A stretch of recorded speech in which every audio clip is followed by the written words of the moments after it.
Assalamualaikum warahmatullahi wabarakatuh.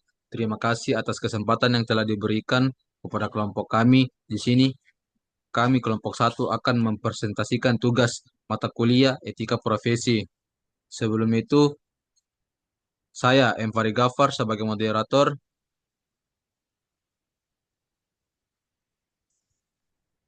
Sirni Tangdiala sebagai anggota, Reza Pahlawan sebagai anggota. Di sini kami akan menjelaskan tentang pelanggaran etika profesi pada proyek Hambalang. Kepada Saudara Reza dipersilakan.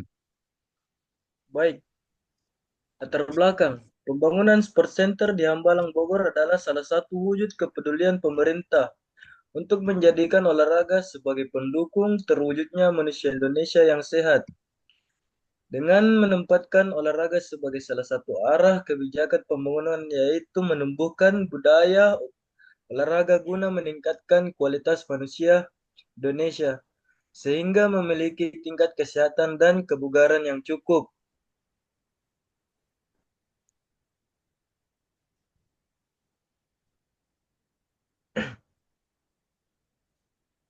Banyak kasus pelanggaran etika profesi dalam pelaksanaan proyek Hambalang yang dilanggar oleh kontraktor, bahkan kontraktor BUMN sekelas PT Adikarya dan PT Wijaya Karya guna memperoleh tender proyek tersebut.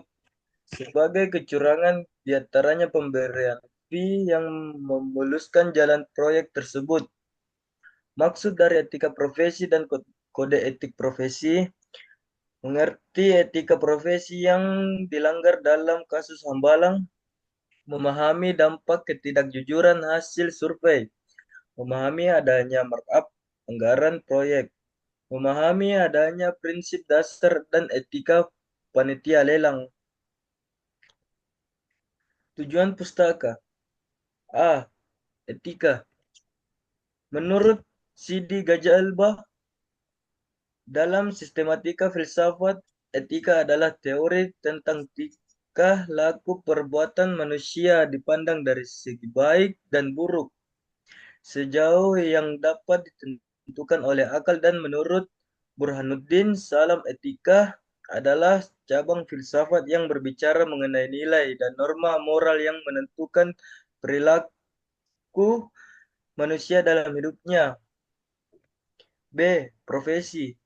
Profesi mengandalkan suatu keterampilan atau keahlian khusus dilaksanakan suatu pekerjaan atau kegiatan utama pernah waktu dilaksanakan sebagai sumber utama nafkah hidup dilaksanakan dengan ketertiban pribadi yang mendalam.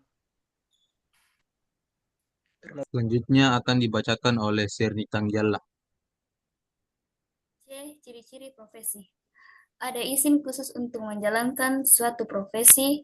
Setiap profesi kan selalu berkaitan dengan kepentingan masyarakat, di mana nilai-nilai kemanusiaan berupa keselamatan, keamanan, kelangsungan hidup, dan sebagainya. Maka untuk menjalankan suatu profesi yang harus terlebih dahulu ada izin khusus. D. Kode etik profesi. Tujuan kode etik agar profesional memberikan jasa sebaik-baiknya kepada pemakai atau nasabahnya. Adanya kode etik akan melindungi perbuatan yang tidak profesional. Ciri-ciri prinsip prinsip profesi. Pertama, tanggung jawab terhadap pelaksanaan pekerjaan itu dan terhadap hasilnya dan dampak dari profesi itu untuk kehidupan orang lain atau masyarakat pada umumnya. Dua, keadilan prinsip ini menuntut kita untuk memberikan kepada siapa saja yang menjadi menjadi haknya. Tiga, otonomi prinsip ini menuntut agar setiap kaum profesional memiliki dan diberi kebebasan dalam menjalankan profesinya. F. Tujuan kode etik profesi. Yang pertama, untuk menjunjung tinggi martabat profesi. Kedua, untuk menjaga dan memelihara kesejahteraan para anggota. Tiga, untuk meningkatkan pengabdian para anggota profesi. G. Fungsi kode etik.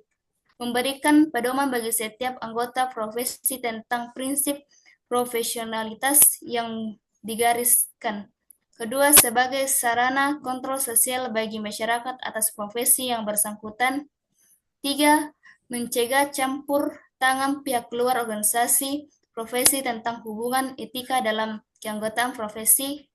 Etika profesi sangatlah dibutuhkan dalam berbagai bidang. Pembahasan A. Pelanggaran kode etik pada proyek Hambalang. Jenis badan hukum dari proyek Hambalang adalah BUMN, merupakan perusahaan yang mayoritas kepemilikannya milik pemerintah. Namun, dalam kasus proyek Hambalang ini ditemukan prosedur yang tidak sesuai dengan prosedur seharusnya. Berikut prosedur yang dilanggar dalam proyek Hambalang yang sebagai berikut. Yang pertama, Kepala BPN menerbitkan surat keputusan pemberian hak pakai tanggal Januari 2010 bagi Kemenpora atas tanah seluas 312.448 di Desa Hambalang. Padahal persyaratan berupa surat pelepasan hak dari pemegang hak sebelumnya patut diduga palsu.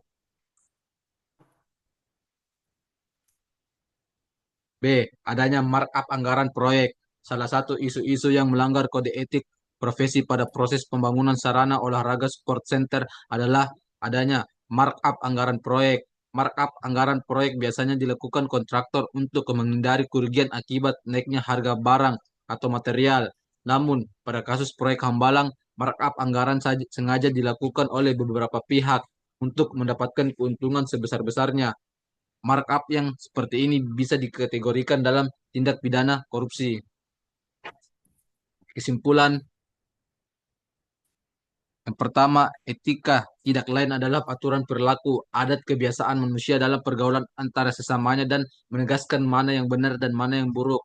Kode etik juga dapat diartikan sebagai pola aturan, tata cara, tanda, pedoman etis dalam melakukan suatu kegiatan atau pekerjaan. Kode etik merupakan pola aturan atau tata cara sebagai pedoman berperilaku. Kedua, banyak sekali pelanggaran-pelanggaran dalam kasus proyek Hambalang ini ditemukan prosedur-prosedur yang tidak sesuai dengan prosedur seharusnya.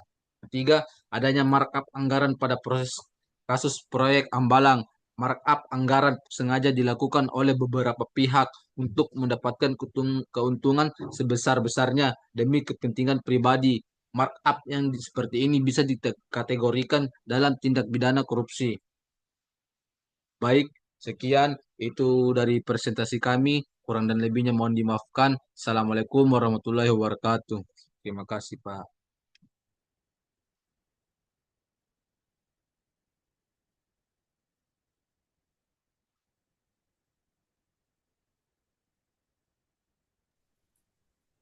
Oke,